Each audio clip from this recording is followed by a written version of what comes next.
اللہ نے ایک کوا بھیجا جو زمین کریدنے لگا تاکہ اسے دکھائے کہ اپنے بھائی کی لاش کو کیسے چھپائے۔ کہنے لگا ہائے کمبختی، مجھ سے اتنا بھی نہ ہو سکا کہ اس کوے جیسا ہی ہوتا کہ اپنے بھائی کی لاش چھپا دیتا۔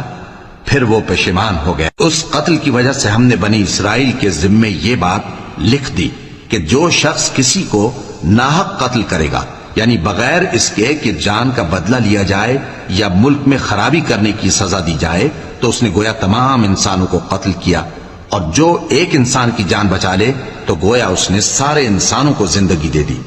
اور ان لوگوں کے پاس ہمارے پیغمبر روشن دلیلیں لا چکے، پھر اس کے بعد بھی ان میں بہت سے لوگ ملک میں زیادتیاں کرنے والے ہیں۔ جو لوگ اللہ اور اس کے رسول سے لڑائی کریں اور ملک میں فساد کرنے کو دوڑتے پھریں، ان کی یہی سزا ہے کہ بری طرح قتل کر دیے جائیں یا سولی چڑھا دیے جائیں یا ان کے ایک ایک طرف کے ہاتھ اور ایک ایک طرف کے پاؤں کاٹ دیے جائیں۔